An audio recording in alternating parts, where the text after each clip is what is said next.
pretty sure my face says it all in this shot. I'd been standing there for an hour just watching my boat being smashed on the rocks.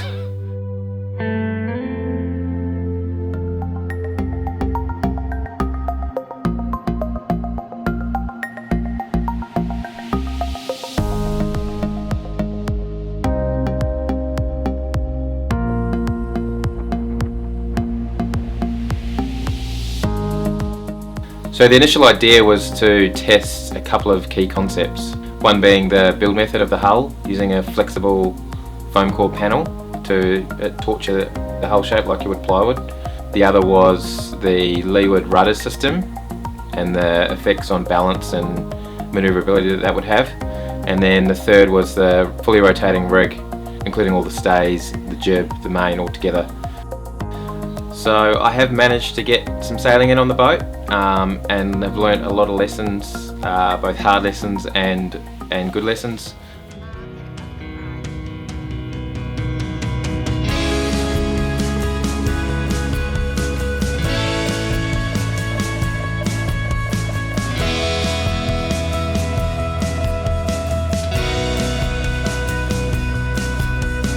The way that the rig worked was I had 4 stay, 2 side stays, coming down to a full 360-degree track.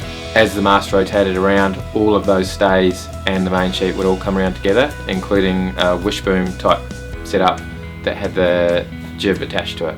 It took a fair bit of work just to get everything to move the way that I wanted all in one go. The idea was that I was happy with a complicated system if it meant a simple operation. So I spent a lot of time perfecting it, but what it meant was that I could essentially just pull on the main sheet and the whole system would rotate around. The problem that I had was there was just too much resistance. I tried a few different ways to reduce it, but in the end worked out that first of all it wasn't going to be scalable, which was the purpose of testing this stuff on this size boat, and second of all, while I could have improved it, there was always going to be potential for something to grab or lock, and I just wasn't comfortable having a system that I couldn't just let go of a main sheet and depower. So the next stage is to go to a fully freestanding rig. In terms of the rudders, apart from the steering system, which was on extremely long and unwieldy tiller extensions, it worked really well. Manoeuvrability was great. It had full control for shunting, and the next stage with that is just to beef the whole system up so that I'm comfortable with it.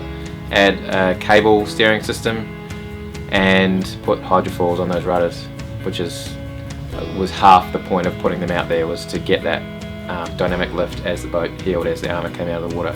In terms of the building of the hull, that was a success, and I learnt a few different ways that I could improve on it, but ultimately I've since come up with another method which involves essentially folding up a flat panel into a fully formed hull shape with fairly minimal joints, which I'll talk about in another video. So unfortunately I didn't manage to get out in anything over sort of 8 knots in the boat, mainly just due to really getting it set up at the end of our summer last year, not being able to sail much through the winter, and I also really needed a support boat because I wasn't comfortable going out in winter in higher winds. Because it's so experimental, I knew there's quite a high likelihood that something might break, and I just didn't want to put myself or anyone else through that. One of the other big lessons that I've learnt is just how awkward the boat is. It was extremely wide, couldn't fit it on a trailer, couldn't fit it in a marina berth, and a couple of times that I had it on moorings it was just too lightweight, just got thrown around and had quite a few issues there, including obviously the footage that you saw at the beginning of the boat upside down wrecked on the rocks. West to northwesterly winds up to 45 knots, winds extending to 55 knots about the south. The west and the south can expect... We had a massive storm come through while I was at work one night, and what I suspect happened was the boat flipped over, wrapped the mooring up around the mast, and then just dragged the whole lot down onto the rocks. So yeah, some big lessons learnt there. If I was to put the boat on a mooring again, I'd probably have to have some pretty significant weighting down element when I'm not on the boat, just to settle her down and reduce the risk of flipping. So the plan now is to repair the damage to the boat, which fortunately isn't actually too bad. If the boat was the right way up when it hit the rocks, there'd basically be nothing left of it, would have just disintegrated. But because it was upside down, and the armour actually broke off and washed up the shore and just sat there basically, and the main hull just was sitting on that platform on the track. So apart from the bows of the main hull, there's really not much damage at all. So the plan now is to patch that up, make some modifications to the rudders, just beef up that whole mechanism. I'm going to cut down one side of the big circular platform to make the boat so that that part of it at least can fit onto a trailer. It was just a little bit too wide before. And then I'm going to have a folding beam mechanism that means I can fold and unfold relatively easily to put the boat on a trailer, or even just to store it on a beach trailer or something like that, just to make it a little bit more flexible in that regard. Then it'll be sorting out the freestanding mast, so that'll just involve a little bit of work around the mast step, obviously, to have a slot to put it into, and then I've got an old sport boat carbon fibre mast, which was originally designed to be stayed, but it's incredibly solidly built, and I've worked out that if I can reinforce it, it should work perfectly as a freestanding mast. I've also had another side project going on. So I've designed and built a 3.2 metre classically styled rowing and sailing dinghy using flax and cork fibre. So I've done a lot of testing on flax fibre, cork, infusion. That's kind of on the back burner a little bit because it doesn't really seem to be enough of a market for me to scale up in that area at the moment. That may come and I'll continue to work at it, but I've really got to focus my time and energy and money on one thing at a time. You know, like I work full time as well. My focus is turned back to the proa, and to be honest, that's where my passions lie. I'm really keen this year to get the boat sailing well, to get confident in it, and to really start testing it.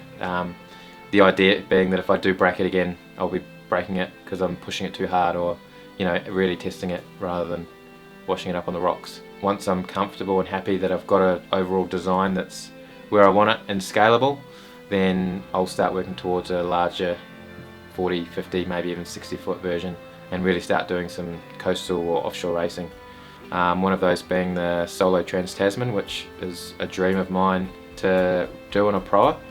I still believe that the proas have a lot of potential that hasn't been realised yet. I know there's a lot of people in the kind of cruising world that are getting interested in proas, all these weird and wonderful ideas coming out. So yeah, lots to do, lots going on.